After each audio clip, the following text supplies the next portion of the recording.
Hey, welcome back, guys. Your boy Paulie here.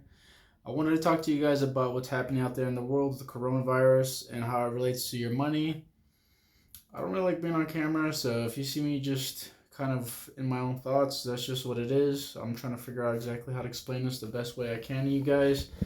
The biggest thing that I kind of see going forward is if your local spots, like your pasta place, like a pizza place, a coffee shop, your restaurants, your bars, if they don't conduct business for the next 2 months, right? Let's say, and then moving forward, that affects the workers, the average Mary Joe John, whoever's there that has to actually pay rent of some sort, and that's how they contribute to their household. That's how they make money to live.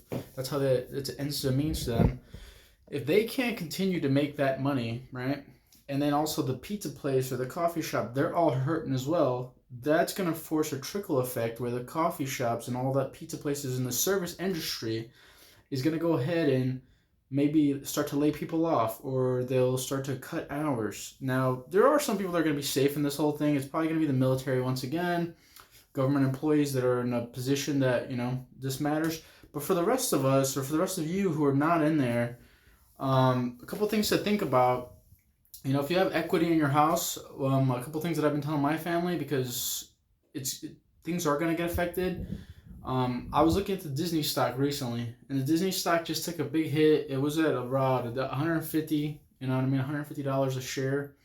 It dropped to like 110, 110 went to like 93. I'm predicting that stock's gonna be a third of the price when it's all said and done. I'm saying like $50, and that's what I feel comfortable investing in. If I was gonna go get that stock, I'm gonna get it at $50 a share.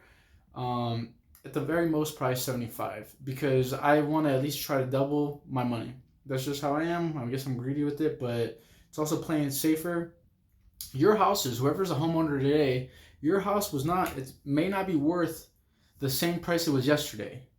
So that means is if you're gonna sell for lesser of a value. Like if you're gonna sell your house today, you're gonna probably, if your house was worth 600 grand yesterday, today it's probably worth 550, and that's gonna continue to drop as a ends to means, and like as people can't continue to pay their mortgage, then they're gonna eventually file for bankruptcy. That takes longer than what you think it is, for the whole process from start to finish. So you won't feel the effects of the complete crash or this complete recession until a year or two from now, is what I'm telling people. What that means to me is like that's when it's kind of like in 2006, 2008 when the market crashed.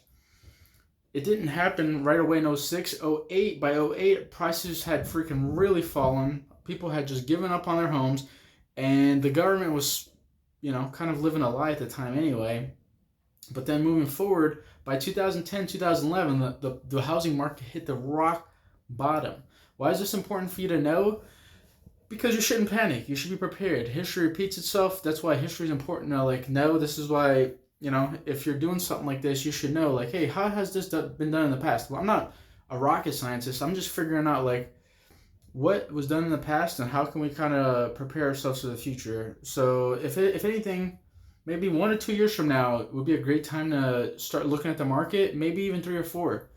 But the stock market was affected as well back in '06 to '08, and a stock like Starbucks was probably dropped down to like $5, $6 a share, and then it came back up to like $30 a share. I don't know exactly what it is today, but what I'm saying is if you have equity in your house because you bought it at a great price, you bought it probably in 2011, 2012, 2010, and you kept it till today, maybe refinance your house, take that money and get ready for the stock market, or get ready to buy a second property. Maybe not today, but maybe like 2 years from now, 3 years from now.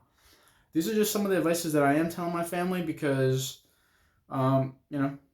in this world where people are going to be laid off in the next 6 months probably, and we're going to hit another recession, I think it'd behoove us to just kind of prepare and like try to get ahead of the wave. So that's just my 2 cents on it. I hope you guys enjoyed the video. If you got something to add, man, like I'm always looking to exchange information. I'm always trying to better myself.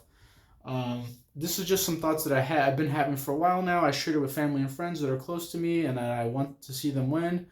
I guess I'm sharing it with everybody now, whoever sees my videos, and check it out, guys. Good luck.